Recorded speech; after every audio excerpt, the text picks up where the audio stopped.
new virtual reality game, Night Defense, offers a massive reward for conquering its Hell Dream mode. The prize is a staggering 10 billion won, enough to change anyone's life. For one young man, this money represents more than just wealth. Despite being surrounded by books, he feels utterly trapped by his circumstances. He believes winning the game is his only chance to finally escape. Meanwhile, the news celebrates the political success of the seemingly perfect Assemblyman Him Yui-soo. The media spotlight quickly shifts to his son, praising him as a top student. This son, Him Ji-hoon, is publicly hailed as a perfect heir to his father's reputation. His story and photo become a trending topic, viewed by many on their phones. At school, however, Ji-hoon is visibly overwhelmed by the unwanted attention from his classmates. A popular female classmate pulls Ji-hoon aside, suggesting they have a private conversation. Other students watch with envy as the two model students leave the classroom together. But their private chat takes a sharp turn into a secluded, grimy back alley. The friendly girl is suddenly with a group of delinquents demanding something from him. A worried Ji-hoon reminds her he already lent her a significant amount of money just last week. One of the bullies grabs him, threatening to expose him for creating an illegal website. The bully then points out that his girlfriend is also an accomplice for using the site. He mockingly suggests they all just turn themselves into the police together. Ji-hoon's face drains of color as he realizes who truly has the most to lose from the scandal. The answer flashes across the screen, his incorruptible father's perfect political career. The girl leans in close, her sweet words a thinly veiled threat. She lays the guilt on thick, claiming he's her only hope. Later that night, a defeated Ji-hoon stands tensely before his father's study. With a trembling hand, he reaches for the doorknob, dreading the confrontation. He enters the room, his frustration boiling over into silent fury. But his anger instantly turns to fear upon seeing who's inside. His father, Assemblyman Him, looms over him with a cold, disappointed stare. The politician coldly reminds him that the election is just around the corner. He strictly warns his son not to do anything that might damage his pristine honor. As Ji-hoon stands frozen, his father grabs his collar, demanding an answer. Ji-hoon's hand clenches into a fist, a silent show of defiance. He forces a bright smile, promising his father he won't be a disappointment.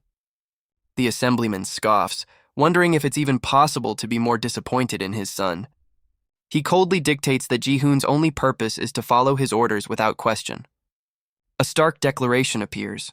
This controlled existence is now his entire life. Later, Ji-hoon slumps over his desk, crushed by the overwhelming pressure. His face twists in agony as he silently screams at his cruel fate. Suddenly, a gentle touch on his hand breaks him from his despair. He recoils in shock, completely startled by the unexpected sensation. The culprit is a small cat, which looks up at him with an innocent meow. He softens, asking the small cat if it was worried for him. The cat playfully pounces, and for a moment, his despair is replaced by laughter as he squirms. Holding the little rascal, he's hit with a wave of loneliness, realizing he has no allies. He clutches the cat, his only friend in a world that has turned against him. The story shifts back to the first young man, who stares intently at the Night Defense game on his monitor. His eyes gleam with focus, having finally conquered 99 waves with only one remaining. But just as victory is within his grasp, a glaring red screen announces his defeat. The words "Game Over" flash repeatedly, mocking his failure at the final hurdle. He stares at the screen in utter disbelief, unable to comprehend what just went wrong. Frantically checking his phone, he realizes after hundreds of attempts that the game seems designed to be unbeatable. A popular streamer explodes in frustration, mirroring the outrage of the entire player community. Back in his room, Ji-hoon stares at the same game, his face a mask of cold fury. The game has been out for a year, and countless players have successfully cleared 99 waves. Yet, despite their efforts, not a single person has ever conquered the final 100th wave. But Ji-hoon, with his cat Ruru watching, refuses to accept defeat. He sees this impossible game as the only path to freedom for himself and his furry friend. His hope lies in a legendary S-rank item, Rizzledrake's Heart, now fully enhanced to its maximum potential. Even equipped with this peerless item, the 100th wave remained an insurmountable wall. Surrounded by snacks from his long gaming session, he's completely stumped on how to proceed. Suddenly, his cat's paw playfully taps the screen, landing directly on the legendary item. Ji-hoon's eyes widen in horror as he realizes what his cat is about to do. Ruru's paw lands directly on the dismantle button for his most precious item. A surge of pure panic flashes across his face, but it's already too late. The screen confirms his worst fears. His legendary S-rank item has been successfully dismantled. He lets out a silent scream of agony, watching his hard work vanish because of a curious cat. All his efforts are reduced to a mere 1,000 enhancement fragments, rendering his progress meaningless. Crushed, he realizes this catastrophic mistake means he has to start his quest for freedom from scratch. He spirals into despair, questioning if he can ever escape his fate, even with a second chance. But amidst the fragments, a completely unexpected item appears, the legendary Dragon Soul. His despair turns to confusion, knowing that dismantling an item should never produce such a rare reward. He stares at the Dragon Soul, an item that shouldn't exist from a simple dismantle. A shocking realization dawns on him, connecting the impossible item to the unbeatable wave. Before he can even process it, the mysterious Dragon Soul is automatically consumed by the game. His shock morphs into a flash of brilliant insight as the solution finally clicks into place. A message confirms his theory. He's just discovered the secret to conquering the 100th wave. With renewed hope, his finger hovers over the button to start the entire challenge over again. The story jumps forward, showing Ji-hoon back in the mundane reality of his high school classroom. He sits through the lecture, but his mind is clearly far away, plotting his next move in the game. Back in his room, he dedicates every spare moment to his goal with his cat perched on his head. Even while walking through the city, his eyes are glued to his phone, completely absorbed in his quest. After countless hours of grinding, Ji-hoon is back at his desk, ready for the final challenge. Once more, the screen flashes with his success, having cleared all 99 waves. He recalls the secret he discovered, sacrificing his best item to obtain the hidden dragon's soul. His expression is one of intense concentration, confident that his new strategy will work. With his new knowledge, he presses start, initiating the legendary 100th wave. The final battle commences, pitting his lone knight against a colossal boss and its undead legion. Tapping furiously, he pours all his focus into his character's movements, praying his plan works. A brilliant flash of energy engulfs the screen as his knight unleashes a devastating attack. The screen shakes from the impact, signaling the climax of the impossibly difficult wave. His eyes burn with fierce resolve, utterly convinced he will finally conquer the game.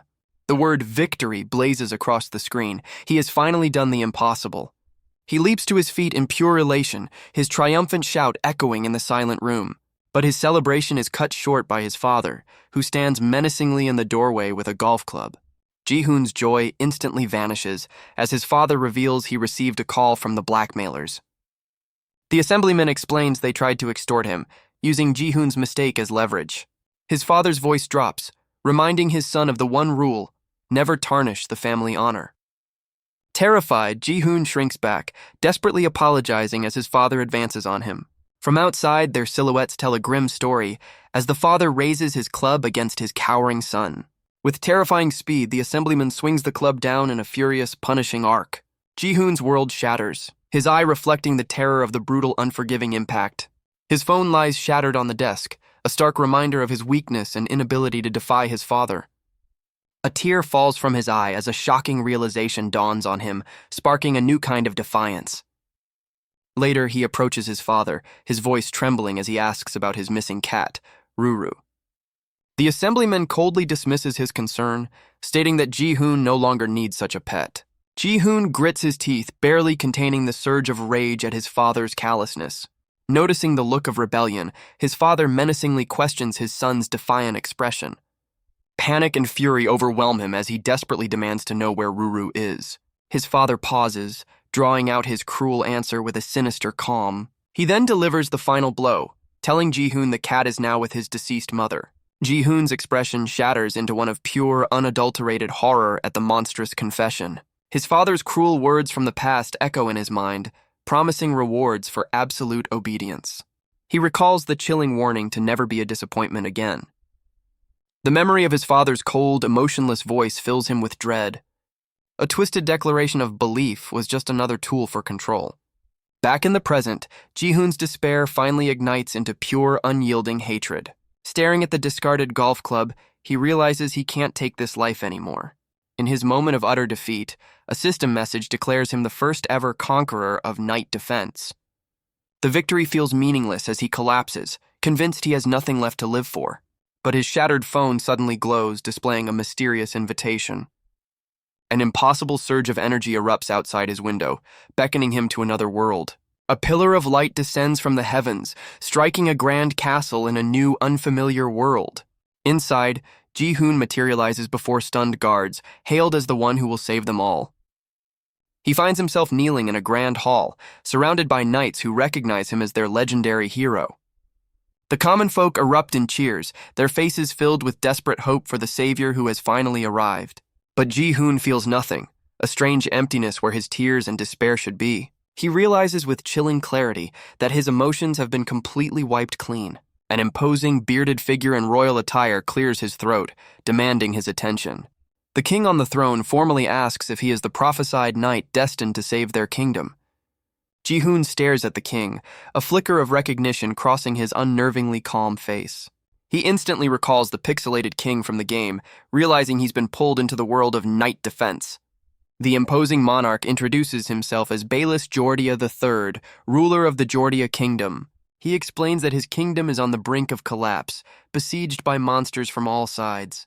Just then, a messenger bursts in, confirming the dire situation with panicked urgency. Ji-hoon calmly processes the kingdom's setting and its current crisis, his face a blank slate. The messenger frantically whispers the latest bad news directly into the king's ear. He recognizes this entire scene, realizing it's a perfect recreation of the game's opening sequence. The king cuts the briefing short, declaring the situation too urgent for lengthy explanations. A game-like window materializes, offering him the title of Knight Commander and demanding he choose a side. Unsure if this is reality or a dream, he prepares to make his one and only demand.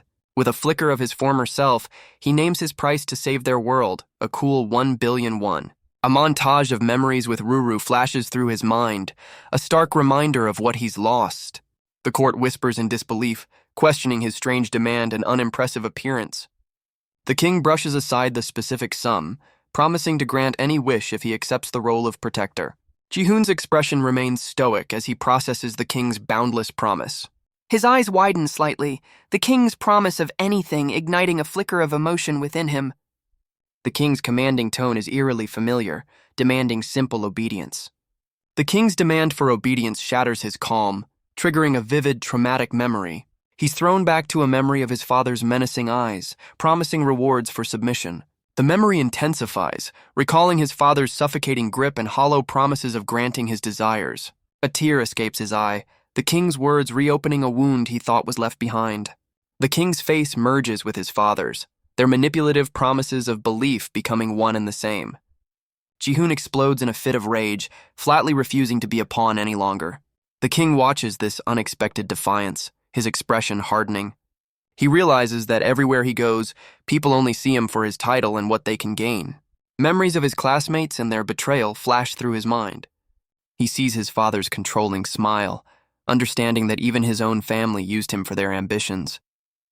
He questions if this new world is just another cage, demanding he become a slave to a title. The entire court gasps in shock, completely bewildered by their supposed savior's sudden outburst. He scoffs at the very idea of wealth and fame, things that have only ever brought him misery. Staring down the king, he internally declares that he has no need for such empty rewards. With a look of pure contempt, he condemns them all and prepares to reject their offer. His finger decisively presses the decline button, sealing the kingdom's fate. The king and his advisor can only stare in disbelief, unable to comprehend their savior's refusal. As the system window shatters, his eyes reflect the cold finality of his decision. The game's narrative shifts, showing the kingdom being overrun by hordes of monsters. Without its hero, the kingdom's forces are shown to have fallen, failing their mission. The throne room lies in ruins, signaling the end of the kingdom, but a new possibility emerges. A system message confirms his shocking choice. He has officially rejected the human faction. Immediately, another message appears, giving him the unexpected power to choose a new side. A hidden route is unlocked, offering him the chance to join the monster faction and start a new game. He processes the hidden route option, understanding what a monster faction truly means. He concludes that this new path isn't about defense at all. The game's objective flips entirely. It's now about leading an invasion. The king glares down, reminding him that every choice carries a heavy price. Turning to his subjects, the king commands their full attention with a furious shout. The monarch's face twists in rage as he officially revokes Ji-hoon's legendary status. He declares Ji-hoon an enemy of the crown, a traitor who has endangered the entire kingdom. As the king summons his knights to action, Ji-hoon's focus remains on the glowing red window, offering him a new beginning. Following the king's deadly order, a wave of armored knights descends upon him with lethal intent. Facing the onslaught, he quietly resolves that his time for enduring is finally over. He stands unfazed as the royal knights close in, their weapons ready to strike. With a menacing red glow in his eyes, he meets their murderous intent head-on. He grits his teeth, finally done holding back the rage he suppressed for so long. A violent burst of energy erupts from him, sending the attacking knights flying in disarray. The king can only watch in stunned disbelief as his authority is so easily shattered. A system window confirms his choice is complete, transforming him into a creature of shadow and flame. New powers flood his being, granting him abilities that far surpass any human. The system then reveals the ultimate objective tied to his new allegiance. His mission is simple and brutal, the complete and utter destruction of the human faction. Overlooking the kingdom, he declares that the time for defense is over. Now it's his turn to attack. A system window announces the first wave is about to begin, revealing his new army of monsters. A 10-minute countdown starts, ticking down to the moment his invasion will be unleashed. The game then lays out the ultimate objective for his new allegiance to the monster faction. With a new fire in his eyes, he learns his mission is the complete destruction of the human world. But with this dark path comes an equally compelling reward for seeing it through to the end.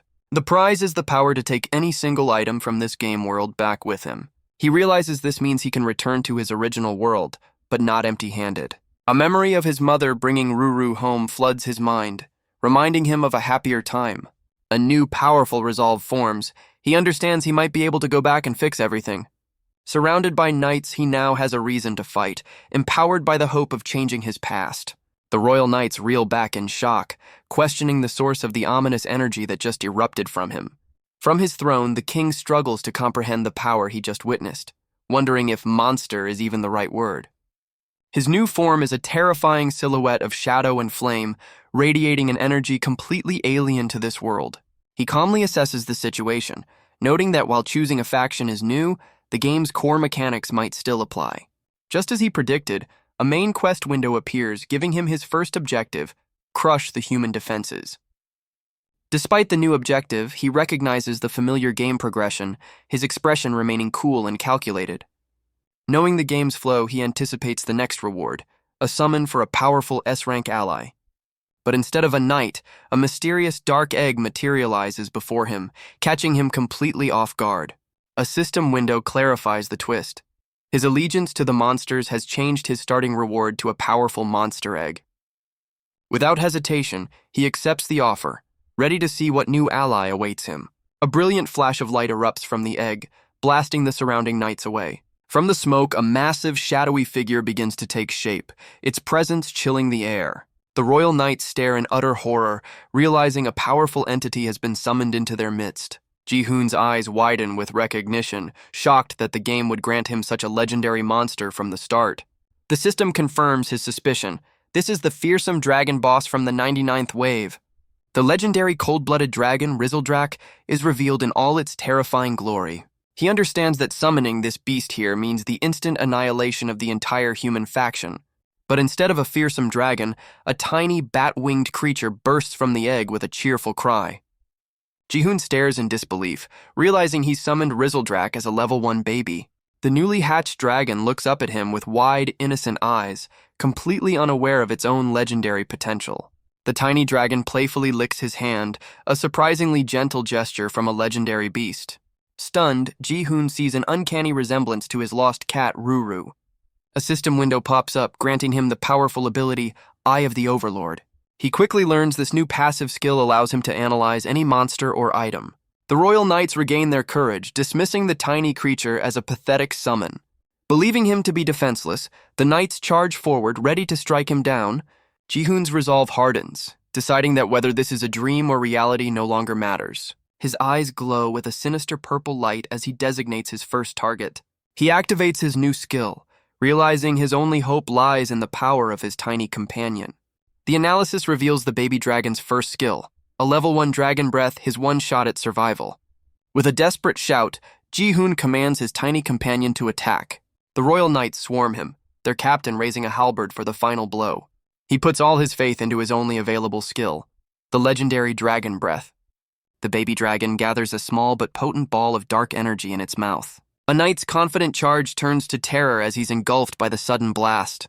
From his throne, the king's eye widens in disbelief at the unexpected power. A devastating beam of red energy erupts, tearing through the armored knights with ease. The blast rips through the castle wall, continuing its destructive path toward the city. Terrified citizens can only watch as a massive chunk of the castle falls from the sky. Ji-hoon stands with his companion in the gaping hole, surveying the chaos he's just unleashed.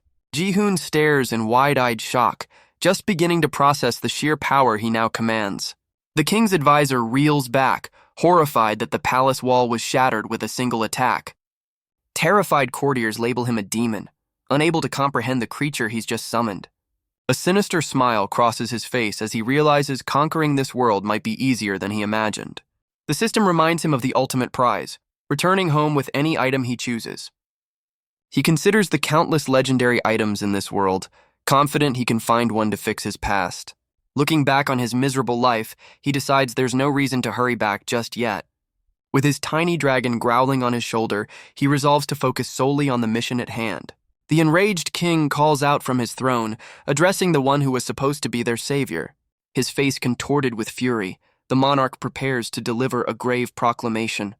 With his dragon companion growling, he vows to bring their destruction to claim his ultimate reward. Far below, the city carries on, unaware of the chaos erupting from the royal palace. A blonde female knight senses the disturbance, her face etched with concern for the palace. She grits her teeth, desperately hoping she can make it back in time. The knight sprints through the halls, her urgent cries echoing as she rushes to the king's side. Back in the throne room, Ji-hoon calmly asks his tiny dragon to prepare another devastating attack. The king's advisor panics, ordering the remaining guards to form a multi-layered shield wall. Ji-hoon scoffs at their futile effort, knowing their shields can't stop a blast that tore through solid stone. Wreathed in dark energy, he points a finger, locking onto his one and only target. His objective is clear, the king who sits on his throne bracing for the inevitable. Just as he's about to strike, a powerful knight bursts through the doors announcing his arrival. The knight rallies the remaining guards, who maintain their shield wall to protect the throne. Ji-hoon's expression hardens, deciding to unleash the same devastating power once more. He commands his tiny dragon to fire, and its eyes glow with a sinister, dark energy. But instead of a blast, the dragon lets out a pathetic puff of smoke, its power seemingly spent. The newly arrived knight sighs in relief, believing the king is finally safe from the threat. The king's advisor is baffled by the sudden halt, unable to understand why the attack failed. Ji-hoon notices the dark circles under his companion's eyes, realizing a crucial game mechanic. A system window confirms his theory. The powerful dragon breath skill has completely drained the dragon's MP. Undeterred, he reasons that if special skills are out, a simple basic attack might just be enough. He commands another attack, but his tiny companion can only manage a wisp of smoke. Ji-hoon grits his teeth, realizing he has no choice but to wait for the skill's cooldown. A towering armored figure steps forward, calling him out for threatening the king. He turns to face the new challenger, his expression hardening with concern. The game's ranking system flashes on screen, detailing the power levels from apprentice to elite knight. This new warrior is identified as one of the 12 legendary S-rank Zodiac Knights. The knight's name is revealed: Ares, a powerful warrior with a determined glare. Ares stands as the kingdom's strongest protector, immediately checking on the king's safety. Ji-hoon's face pales as he understands the gravity of facing such a powerful opponent.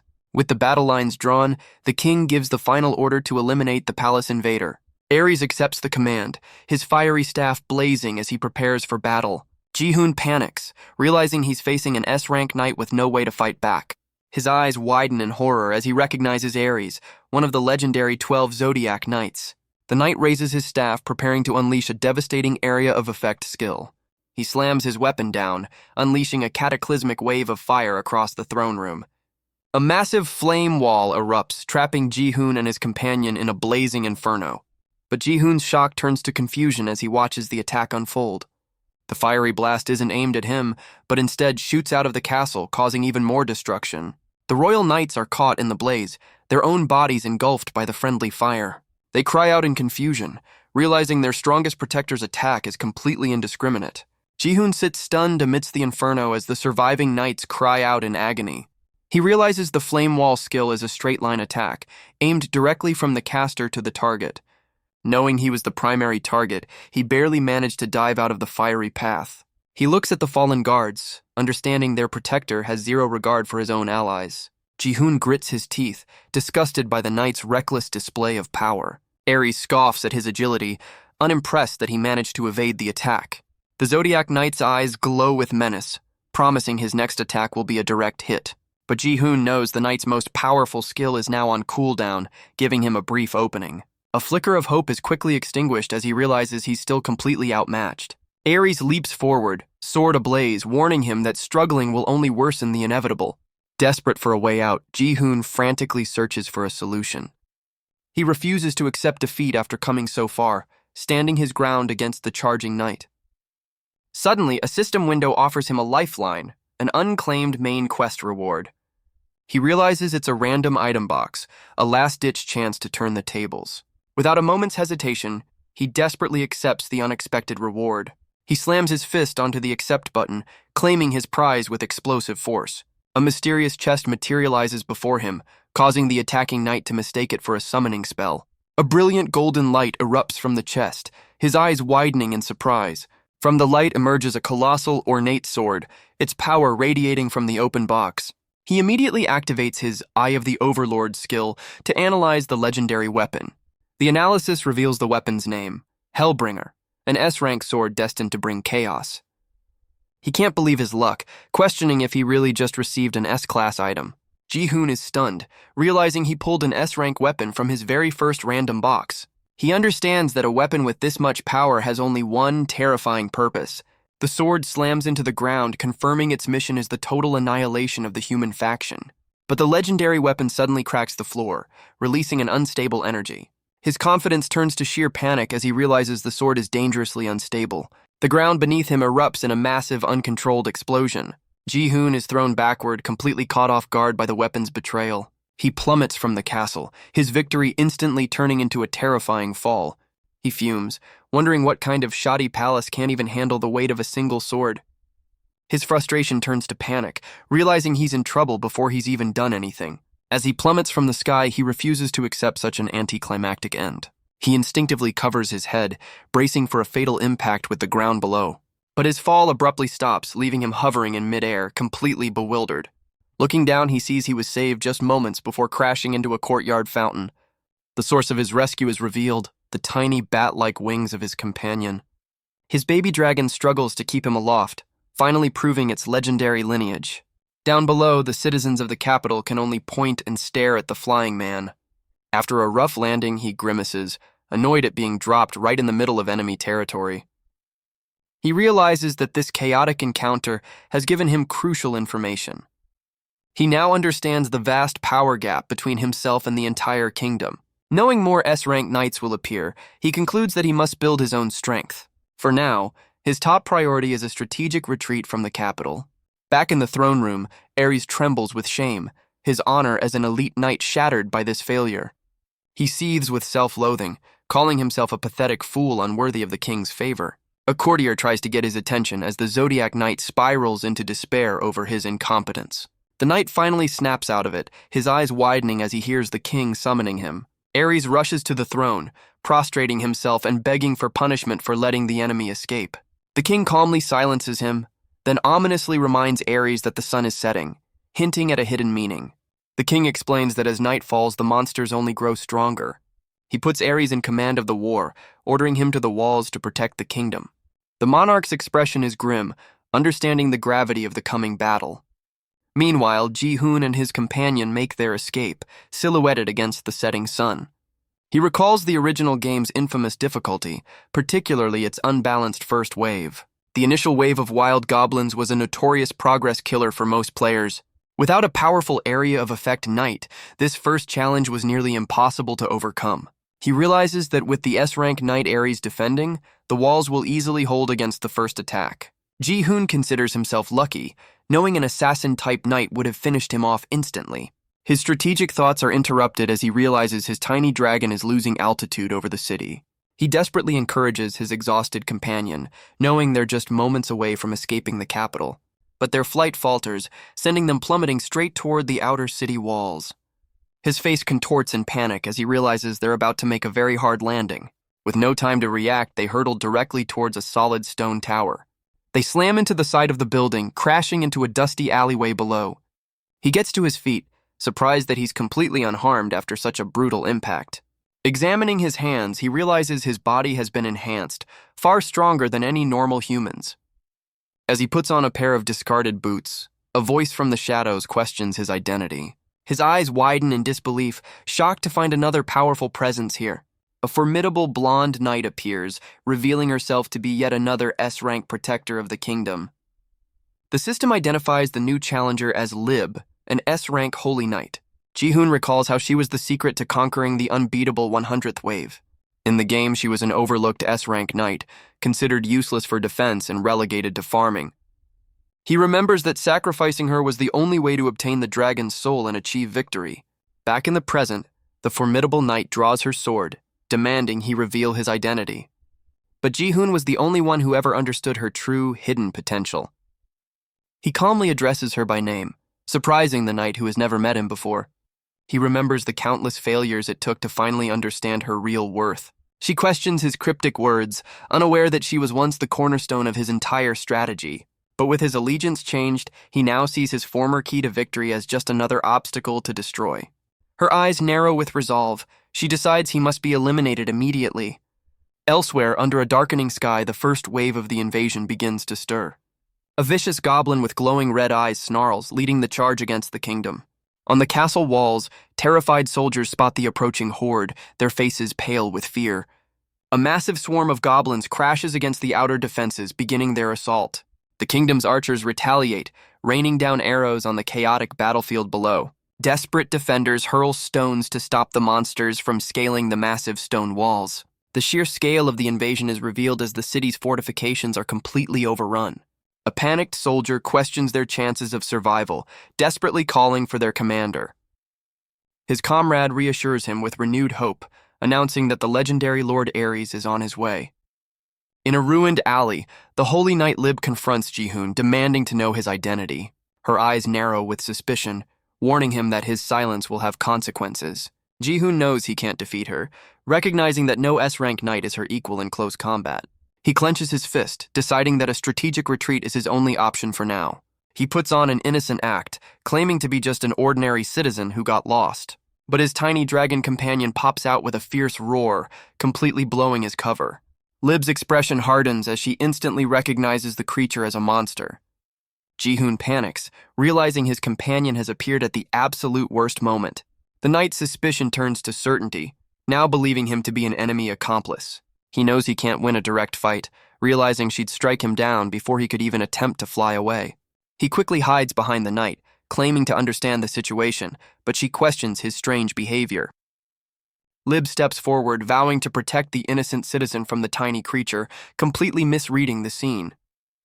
The baby dragon tilts its head, putting on an innocent and disarming expression. The holy knight's eyes narrow, her expression remaining stern and focused despite the creature's appearance. His companion doubles down on the charm, trying to appear as harmless as possible with a sparkly-eyed look. The tiny dragon lets out a soft roar, causing the knight to tremble as Ji-hoon analyzes her unexpectedly soft personality. Suddenly, a massive explosion erupts from the city's outer wall, signaling a major turn in the battle. The knight gasps in shock at the distant chaos, giving Ji-hoon the perfect opportunity to slip away. Back on the wall, Ares' reckless attack sends his own soldiers flying, drawing cries of outrage. Lib turns around to find the alley empty, realizing with confusion that her charge has vanished. A soldier rushes to her side, relieved to have finally found the holy knight. Her expression hardens as she realizes the main gate is the source of the commotion. A powerful impact rocks the main gate, which groans under immense pressure from the outside. The soldiers defending the gate stare in horror, completely unnerved by the force of the attack. Cracked spiderweb across the wood, a clear sign the gate won't hold for much longer. Arriving on the wall, Lib commands the soldiers to prepare for close-quarters combat as they call out her name with renewed hope. Below, a relentless tide of goblins crashes against the fortifications, met by a hail of arrows. A massive goblin brute rears back, preparing to deliver the final gate-shattering blow with its spiked club. The Holy Knight and her troops can only watch as the gate finally begins to give way. Her soldiers grip their swords tightly, their faces pale with fear as they await the coming onslaught. With one final thunderous blow, the goblin's spiked club shatters the main gate.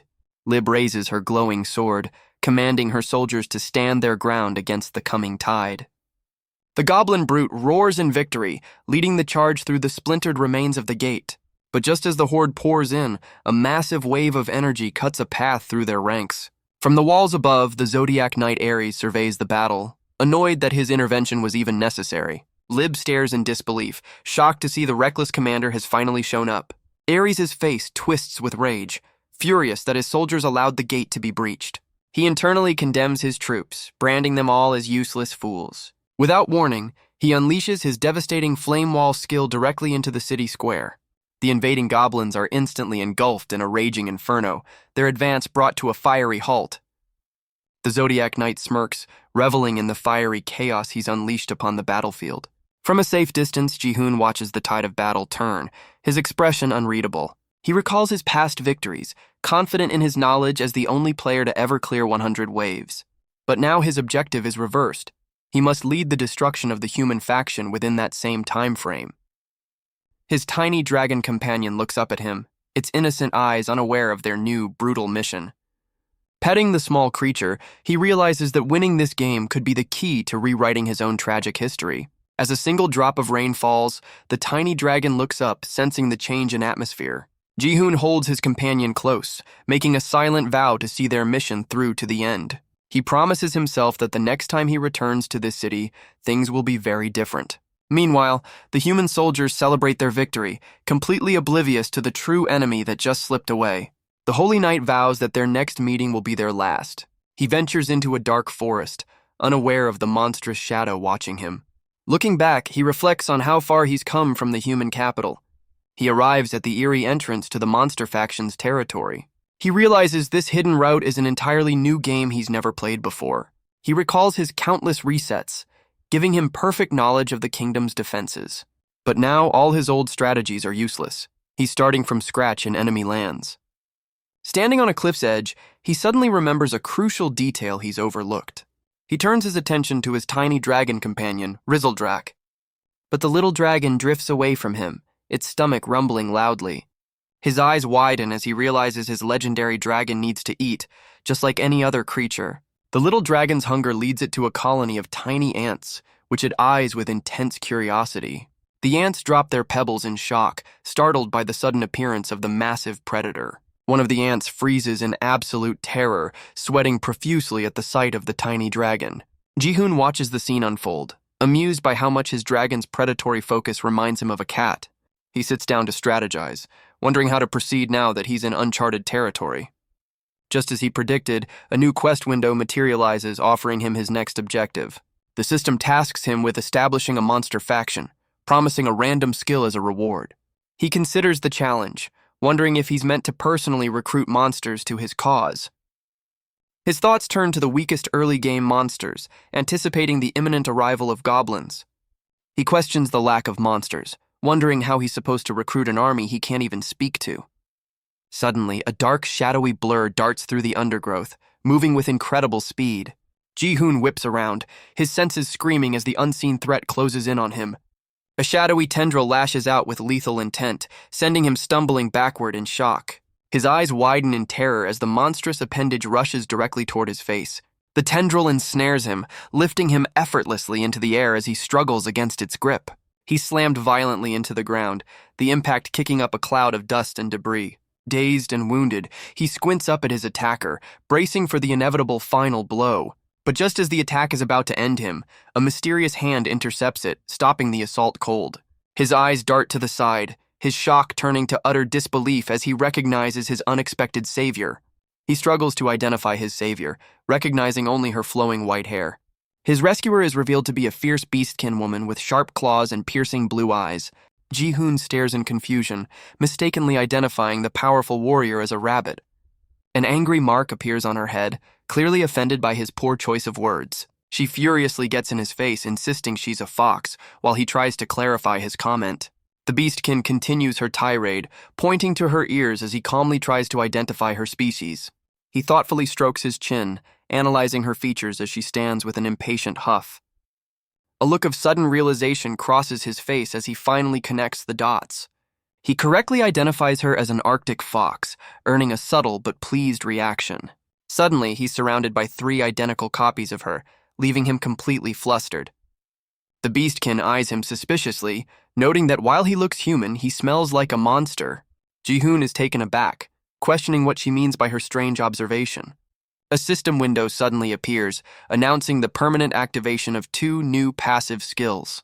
He learns he's gained the ability to communicate with monsters and instinctively attract their favor. Ji-hoon has a moment of clarity, but the fox girl just thinks he's muttering to himself again.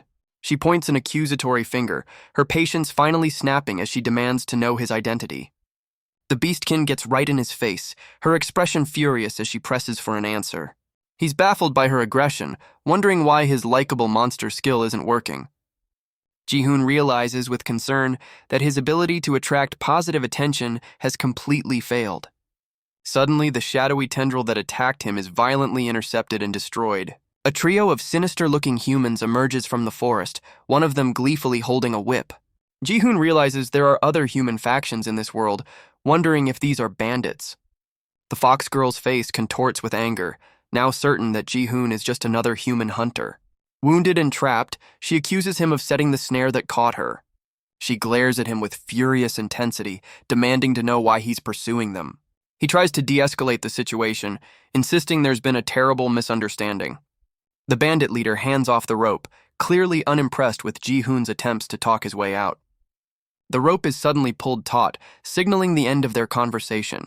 Ji-hoon watches in horror as the fox girl is violently yanked into the air by her leg. The muscular bandit pulls on the rope with a brutal grin, dragging his captive toward them. The beastkin warrior struggles fiercely against her bonds, her leg caught tight in the hunter's rope. Ji-hoon watches the brutal scene unfold, his expression a mixture of shock and helplessness. As she's pulled closer, the muscular bandit lands a heavy blow, determined to break her spirit. The brute smirks with cruel satisfaction, believing his captive is now completely subdued. His eyes narrow with malice, revealing the sheer viciousness of these human hunters. But the fox girl glares back with pure defiance, her fighting spirit far from extinguished. In a flash of movement, she unleashes a powerful counterkick, catching her captor completely off guard. The bandit's smug expression shatters, replaced by pure shock as the blow connects with his face. Using the rope to her advantage, she flips through the air and slams her heel down with crushing force. While one bandit reels in shock, their calm leader simply observes the unexpected turn of events. Ji-hoon watches in disbelief as the beastkin warrior fells her massive captor with a single powerful kick. The remaining bandit seethes with rage, looming over the downed fox girl and her unconscious comrade. He furiously condemns her for daring to strike a human, his voice filled with indignation. The enraged hunter moves to subdue her by force, demanding she stop resisting. As Ji-hoon observes the brutal scene, he feels a growing sense of unease about the hunter's actions. Pinned to the ground, the fox girl glares with defiance, refusing to submit to her human captors. Ji-hoon clenches his fist, confused by his own rising anger over the fate of a monster. The bandit leader calmly approaches Ji-hoon, checking to see if he's unharmed after the scuffle. He warns Ji-hoon about the dangers of the forest, noting the presence of other beastkin in the area. The leader's friendly demeanor shifts as he pointedly asks why Ji-hoon is traveling through such a dangerous place alone. The hunter looms over the downed fox girl, annoyed that she hasn't been subdued. He raises his club in a rage, ready to strike the defiant captive once more. Ji-hoon's eyes narrow, a dangerous purple light reflecting his growing anger. The bandit leader calmly tells his subordinate to stop, warning him that he's going too far. The subordinate freezes mid-swing, offering a flustered apology for losing his control. Ji-hoon sighs in relief as the leader casually remarks on his men's intense nature. But the leader's expression turns sinister, suddenly questioning Ji-hoon's ability to talk to the monster. In a flash, he pulls a knife on Ji-hoon, his friendly demeanor completely vanishing. The leader explains that someone with his unique ability would have made their hunt much easier. A bloodstained knife clatters to the ground, signaling the violent end of their conversation. Ji-hoon clutches his chest in agony, demanding to know what the hunter meant. The fox girl turns in surprise, watching the sudden betrayal unfold. He grits his teeth as a burning sensation spreads through his body, realizing he's been poisoned. The bandit leader calmly explains he avoided any vital spots, leaving Ji-hoon to suffer. As he coughs up blood, the leader informs him the poison will be fatal in just 12 hours. The hunter reveals the antidote, offering it in exchange for a translation from their captive. One of the brutes roughly grabs the fox girl, forcing her into cooperation. The leader reveals their true objective, to find the location of the beastkin's home. The fox girl glares with furious defiance, confirming they are searching for the den of foxes. Ji-hoon realizes with dawning horror that he's being blackmailed into betraying the very monsters he's supposed to lead. Far from the confrontation, his tiny dragon companion sits alone, oblivious to the unfolding drama. Ji-hoon repeats the hunter's words, his mind racing to understand their true intentions. The leader lays out the deal: betray the beastkin and receive the antidote, or die from the poison. Clutching his wound, Ji-hoon demands to know why they're so desperate to find the village. The captive fox girl begs him not to cooperate, warning that it would mean doom for her people. In a desperate act of defiance, she opens her mouth, preparing to take a fatal action. Ji-hoon's eyes widen in horror as he realizes she intends to end her own life to protect her secrets. The brute forcefully clamps her jaw shut, preventing her final desperate act. He stares down in shock, understanding the lengths she would go to just to protect her home. The hunter scoffs at her fierce resistance, tightening his grip on the defiant warrior. The hunter complains that their captives never survive long enough to be useful.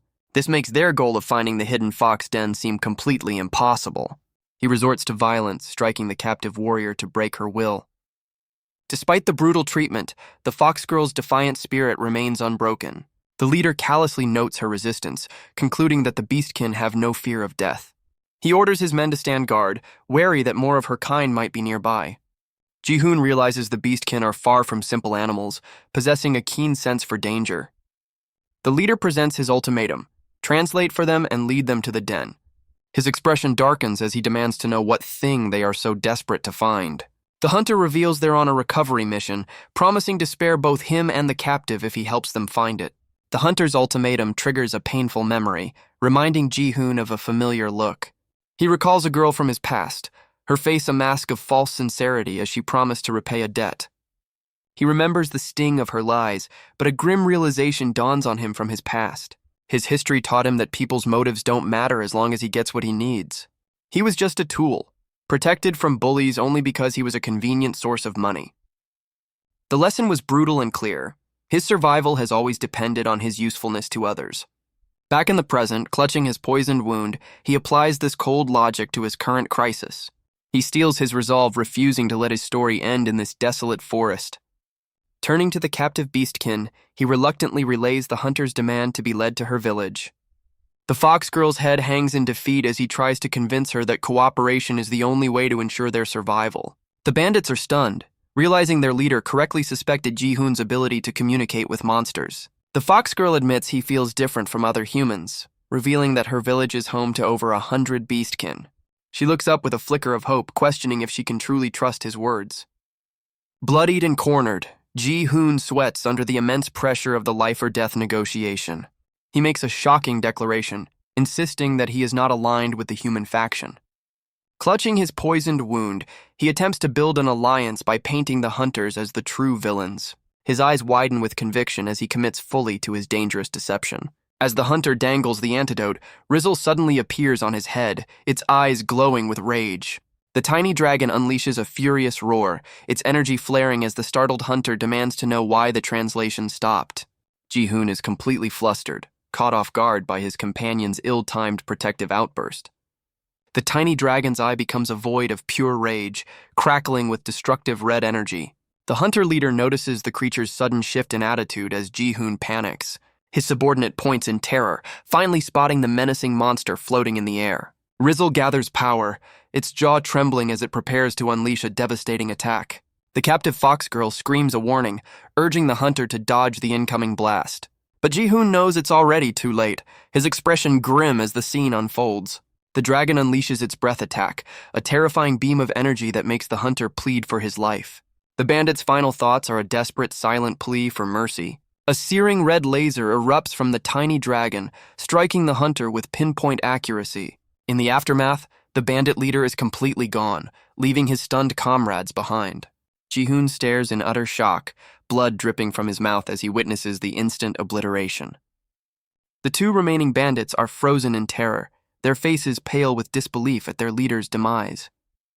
His tiny dragon lets out a final, exhausted roar, its body trembling from the sheer force of its own attack. Ji-hoon grits his teeth, realizing his companion's most powerful skill is now on a long cooldown. The ground where the hunter stood is now a scorched patch of earth, smoke rising from the impact. The muscular bandit sweats profusely, terrified by the raw power that could have easily ended him. His comrade trembles, clutching his weapon as he laments his own unfulfilled life. Enraged, the hunter turns his fury on the tiny dragon, swinging his weapon with lethal intent. Ji-hoon's eyes widen in panic, realizing his exhausted companion is now the target. The tiny dragon is sent hurtling through the air, unable to dodge the swift, brutal counterattack. Rizzo lies stunned on the ground, completely incapacitated by the brutal strike. The furious hunter glares at the scorched earth, enraged that the tiny creature dared to attack him. His subordinate suggests capturing the rare monster, seeing a potential profit in their strange find. But Ji-hoon coldly dismisses the idea, his expression unreadable as he makes a difficult choice. The hunter decides to deal with Ji-hoon personally, ordering his men to guard the captives. He scoffs at the downed dragon, furious that a mere monster would challenge a human. Ji-hoon grits his teeth, realizing his survival once again hinges on his unique ability to communicate. A painful memory surfaces, reminding him of a time he was forced to prove his worth to others. He recalls his past, a bitter history of surviving by being useful to those more powerful than him. This grim realization steels his resolve, clarifying the path he must now take. A painful memory flashes through his mind, a time when he was deemed completely useless. He recalls standing at a crossroads, knowing the path ahead was fraught with peril. Back in the present, he clenches his bloodied fist, determined to never regret losing anything important again. The enraged hunter brings his club down with full force, aiming to finish off the tiny dragon. The captive fox girl watches in disbelief as Ji-hoon suddenly moves to intercept the attack. With a cold glare, he decides that the hunter is the one who has outlived his usefulness. In that critical moment, a system window announces the permanent activation of a new passive skill. He gains the physical monster ability, granting him strength far beyond any human. The hunter's eyes widen in utter disbelief as his powerful swing is stopped dead in its tracks. Ji-hoon effortlessly catches the club with one hand, the impact shattering the ground as the antidote falls. The fox girl stares in wide-eyed disbelief, her jaw agape at the impossible display of strength. His remaining subordinates are frozen in terror, sweating as they realize the tables have completely turned. With a final brutal motion, Ji-hoon sends the hunter crashing to the ground, leaving him unconscious. He stands over his fallen foe, his expression cold and his hands stained, now the dominant force in the clearing. The last hunter panics and flees into the forest, leaving behind the shattered antidote bottle. The beastkin watches him go, confused by how he can move so powerfully after being fatally poisoned. Her expression shifts from shock to intense curiosity, realizing he is unlike any human she has ever met. His immediate concern turns to his injured companion, kneeling to gently scoop up the tiny dragon. He holds Rizzo close, overcome with guilt that the little creature was harmed while protecting him. Despite its injuries, the tiny dragon nuzzles him affectionately, its loyalty unwavering. He looks at his companion, reminded of a loyal friend from his past. He recalls his cat, a constant source of strength and comfort in his lonely life. He remembers how the cat was his only companion through years of isolated gaming. The tiny dragon looks up, and he vows to protect his new friend. With a determined smile, he promises to keep the small creature safe, no matter the cost. His moment of reflection is shattered by the enraged shout of the remaining hunter. The hunter threatens him with retribution from their leader, unaware he's already been dealt with.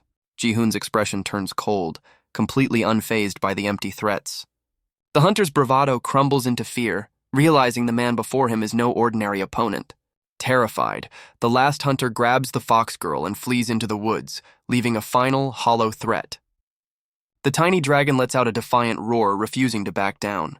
But Ji-hoon stumbles, the poison finally overwhelming his enhanced body. He collapses to the ground as the fox girl watches in stunned silence. Her expression shifts to one of deep concern, realizing the gravity of his condition. His tiny dragon companion frantically tries to wake him, its worry multiplying with each passing moment. As his vision fades, Ji-hoon questions if this is truly the end of his journey. His companion looks on in terror, fearing what will happen if its master doesn't survive. His mind flashes back to a painful memory of sitting by his mother's hospital bed. A deep, burning resentment fills his thoughts as he remembers the cause of his past suffering. He recalls his younger self, clenching his fist in helpless anger at his family's fate. He recalls the bitter memory of someone who failed to appear when needed most. His eyes flutter open, the darkness of his past giving way to a dim light. He finds himself in a strange, torchlit cave, completely disoriented. The fox girl supports his weak body, questioning why he would risk his life for her. She carries him through the dark cavern, determined to get him to safety. They arrive at a hidden village, where her return with a human causes an immediate stir. A crowd of beastkin gathers, their long ears twitching with curiosity at the sight of the stranger. The villagers whisper amongst themselves, noting that while he looks human, they feel an unexplainable pull toward him. Lying in a hut, he's watched over by curious villagers who wonder when the now-cured man will awaken. He's actually been awake the whole time, but is too flustered by his audience to move a muscle. The fox girl asks the curious villagers to give their guests some room to breathe. From behind a door, a voice questions the story of a human saving one of their own. He recognizes the voice, a flicker of awareness crossing his face. The fox girl calls him out, knowing he's been pretending to be asleep this whole time. She explains that while he appears human, he lacks the scent they associate with them. This unique trait makes him an anomaly, blurring the lines of his identity in their eyes. He examines his hands, suddenly realizing the fatal poison has completely vanished from his system. She casually reveals the village had an antidote, much to his surprise. His expression turns serious as a troubling thought crosses his mind. He remembers her desperate defiance, realizing she would never have led the hunters to her home, even to save him. He recalls her showing her fangs, ready to make the ultimate sacrifice to protect her secrets. Ji-hoon questions why she would save him when she was so willing to end her own life just moments before. She turns away, explaining that it's because, while he is human, he lacks the threatening scent they associate with his kind, making him an anomaly. Her expression softens as she admits there was another, more important reason for her actions. She flashes back to the moment she saw him cradling his injured companion with genuine care. It was his selfless compassion for another creature that truly convinced her to help him. He strokes his chin, theorizing that his likable monster passive skill is finally taking effect. The fox girl suddenly loses her patience, annoyed by his constant muttering after she went to the trouble of saving him. Nearby, his tiny dragon lets out a small roar, now fully recovered and resting among some colorful gems. He offers his sincere gratitude, a simple gesture that carries immense weight. The tiny dragon's eye widens, reacting to its master's emotional state. As he bows deeply, the fox girl insists his formal apology is unnecessary. She clears her throat, flustered, and suggests they call it even since he saved her too. He notices the sound of his companion's cry, a sudden realization dawning on him. The tiny dragon leaps into the air with a joyful cry, flying straight toward him. He laughs as the affectionate creature nuzzles him, while the fox girl questions its name. She decides it's time for proper introductions, suggesting fate has brought them together. But before she can reveal her name, a messenger bursts in, summoning them to meet the village chief. The scene shifts to the towering cliffs above, hinting at the location of their next meeting. He looks around in awe, realizing he's been brought to the hidden village of the beast folk. She explains their village, Warren, is a sanctuary for all beastkin who have lost their homes. As they walk, a concerned villager asks about her injury, noting her somber mood. A massive bull-like beastkin scolds her for venturing into the dangerous forest alone. The bull warrior watches them leave, his expression filled with unspoken concern. Ji-hoon notes how deeply the entire village seems to care for her well-being. He points out her gloomy demeanor, and she reluctantly agrees he has a point. Her patience finally snaps, and she shouts to get his undivided attention. She furiously demands to know his name, tired of their informal and nameless interactions. The fox girl crosses her arms, annoyed that she still doesn't know the name of the man she saved. Caught off guard by her demand, he finally introduces himself as Ji-hoon. He awkwardly adds his full name, Kim Ji-hoon, wondering if it sounds strange in this world. In return, she reveals her incredibly long name, leaving him utterly bewildered. She clarifies her name is Rhea, as a small, rabbit-like creature checks on her well-being. Rhea cheerfully confirms her leg is healed, while Ji-hoon internally remarks on her unusual name. He realizes her entire mood has lifted, concluding she was just eager for a proper introduction. Ji-hoon looks up thoughtfully, processing the strange turn of events and his new ally. Standing before the village, He connects this place to his main quest of uniting the monster faction. Rhea impatiently waves him over, reminding him they still need to see the village chief. He's left completely baffled, wondering why she insisted on knowing his name only to ignore it. Ji-hoon reluctantly follows Rhea, his mind still on his quest to unite the monster faction. The village chief, an elderly rabbit beastkin, suddenly declares he's entrusting the entire village to Ji-hoon. Both Ji-hoon and Rhea are left speechless, utterly floored by the chief's sudden decision. Rhea desperately calls out to the chief, trying to stop him as he begins to walk away. The chief calmly explains he's too old for the job, while Rhea furiously argues that Ji-hoon is a complete stranger. She points out the absurdity of his decision, but the chief ignores her, his mind already made up.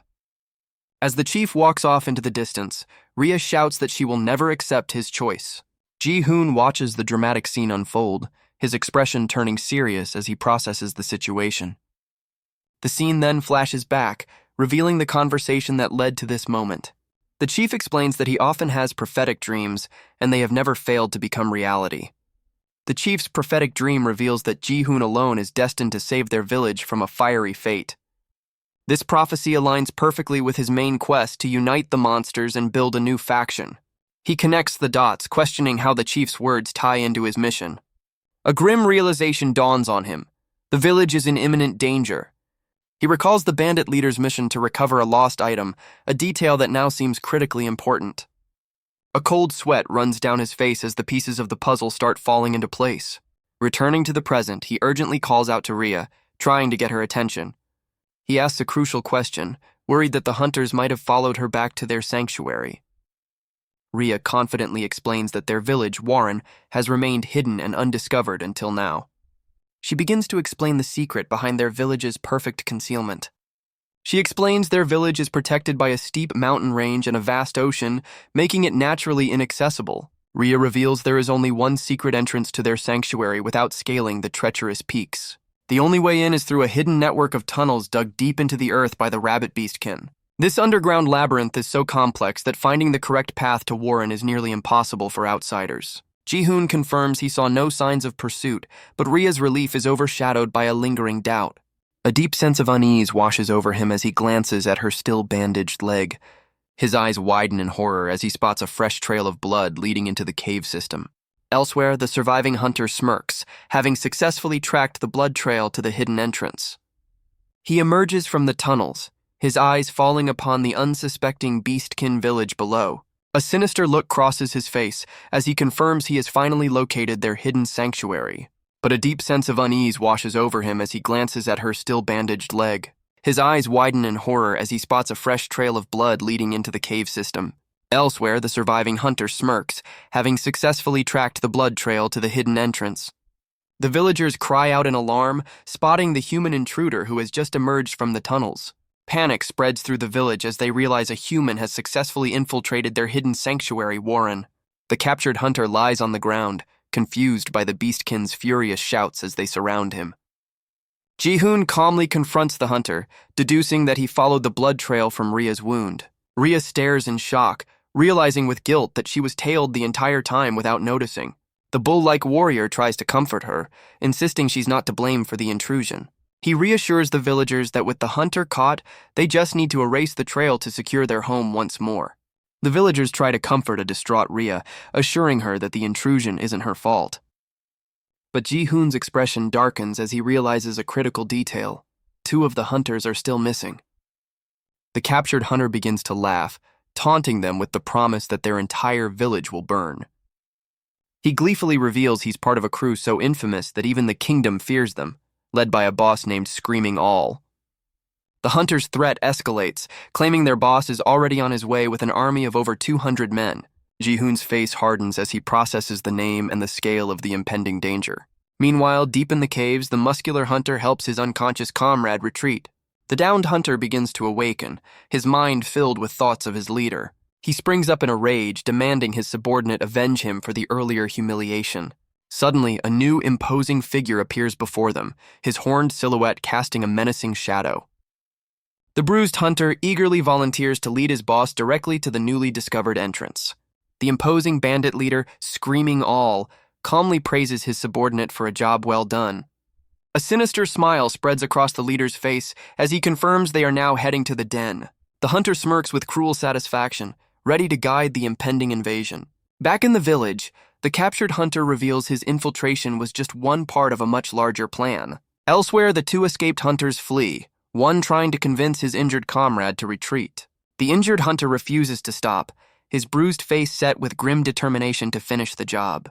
At the village entrance, Rhea stands guard over the unconscious Ji-hoon, sensing the turning tide. The captured hunter laughs maniacally, declaring that everyone in the village is now doomed. Rhea stares in confusion, completely baffled by the hunter's confident and ominous threat. Rhea calls out to Ji-hoon, her face filled with alarm as he stands with grim resolve. He grimly states the obvious. The bandits know their location and will arrive any minute. The full weight of his words hits Rhea, her expression turning to one of pure terror. Ji-hoon's mind races, realizing he recognizes the name Screaming All from somewhere. His memory flashes back to the game Night Defense, where players fought off monster waves to level up. He recalls that simply grinding levels was never enough to survive the game's endless onslaught. The game had a secondary system to overcome this, involving a feature called Adventurers. Players formed parties of knights to send on missions, clearing stages for special rewards. Completing these stages granted unique items and resources like a bandit's dagger. He remembers the game's world map, which contained 100 stages from goblin forests to the final boss's stronghold. He recalls his time playing the game, remembering a specific detail about the final part of stage 110. The game's map identified the bandits' base as Screaming All's hideout, a village hidden behind a rocky hill. While he skipped most of the lore, he remembers the description of a brutal gang led by the notorious bandit. A chilling realization hits him. In all his time playing, he never encountered a stage named Warren. He remembers the game's lore, which foretold the complete and utter destruction of the beastkin village. The prophecy from his game was clear. This entire sanctuary is fated to be annihilated. Back in the present, the captured hunter smirks, deciding to sow chaos with a tempting offer. He begs the beastkin to release him, promising that his boss will spare anyone who helps him escape. Ji-hoon watches grimly, knowing that even without understanding the words, the hunter's desperate plea is planting seeds of fear. The hunter's promise of survival begins to poison the hearts and minds of the terrified villagers. The rabbit beastkin sense the growing unease, their fear palpable as they watch the scene unfold. Rhea is overwhelmed with guilt, believing her mistake has doomed her entire village. Ji-hoon realizes that if nothing changes, the beastkin are fated to be completely wiped out. The hunter continues to taunt them, revealing the bandits' plan to seize Warren for themselves. A dark resolve settles over Ji-hoon's face as he refuses to let that grim future come to pass. The hunter's taunts continue, trying to break the villager's spirit as Ji-hoon walks toward him. Ji-hoon looms over the captive, declaring that Warren will instead become the heart of his new monster faction. He clenches his fist, his decision made, and his course of action set. He's not just saving the village, he's claiming it as his own faction's stronghold. With a single decisive motion, he silences the hunter's threats for good. The hunter's life ends in a blur of shock and finality. The bull warrior breaks into a cold sweat, completely stunned by the sudden turn of events. The rabbit villagers recoil in absolute terror, their faces frozen in a collective gasp. Rhea covers her mouth in shock, her wide eyes fixed on the man who just took a life. He stands over the fallen hunter, his posture conveying he's tired of empty words. With a look of grim determination, he announces their only option is to fight. Inspired by his resolve, Rhea hardens her expression, vowing to protect their home. But another voice immediately dismisses their resolve, calling the idea of a fight impossible. The bull warrior steps forward, urging them to face the reality of their situation. He reveals the village's grim truth. It's a sanctuary for the weak, filled with non-combatants. The bull warrior scoffs at their hopeless odds, while Rhea makes a desperate appeal to the chief's wisdom. The chief gathers the entire village, preparing to make a formal and shocking announcement. He then officially declares the stunned Ji-hoon as the new leader of Warren. At the same time, the sound of marching feet signals the bandits' relentless approach. The notorious bandit leader, Screaming All, is guided by his subordinate directly to the village entrance. The leader surveys the hidden sanctuary and declares his intention to seize it for his gang. With a cruel smile, he rallies his men, ready to claim their new base of operations. The massive bandit army charges forward, a wave of violence ready to crash upon the village. Back in Warren, the bull warrior grimly assesses their odds, estimating the enemy force at 200 strong. He then reveals their own fighting force is pitifully small, consisting of only 3 bull beastkin. He continues the count, adding 2 anxious-looking deer beastkin to their meager forces. Next, he points out 5 sheep beastkin who clench their fists nervously. The final warrior is Rhea herself, standing resolutely as the last of the non-bull fighters. The bull warrior finishes his tally, revealing a grand total of 112 fighters, including the rabbit beastkin. Ji-hoon grimly calculates they're facing an enemy force nearly double their own size. But he knows from experience that this isn't a simple numbers game. Individual power is the true deciding factor. He recalls Rhea's surprising strength, taking down a bandit in a single, decisive blow. Ji-hoon speculates that while she was overwhelmed, her power level is clearly significant. A sudden realization dawns on him as he reconsiders the claim that these beastkin have never fought. He theorizes they may have a hidden power, a transformation that could even the odds. He clenches his fist, hoping that if the others are as strong as Rhea, they might just have a chance. To confirm his theory, he approaches the bull warrior, Tar, to ask how Rhea's strength ranks among the villagers. Tar thoughtfully considers the question, while Ji-hoon waits with hopeful anticipation. As Tar begins to answer, Rhea playfully interacts with the tiny dragon in the background. Ji-hoon's optimism shatters as Tar reveals that Rhea is, in fact, the single strongest warrior in the entire village. The bull warrior continues, explaining that even if every other villager attacked her at once, Rhea would still emerge as the undisputed victor, a fact that leaves Ji-hoon stunned. His expression darkens as he realizes the devastating truth behind Tar's words. The grim conclusion hits him. If Rhea is the strongest, then the rest of their fighters are completely outmatched.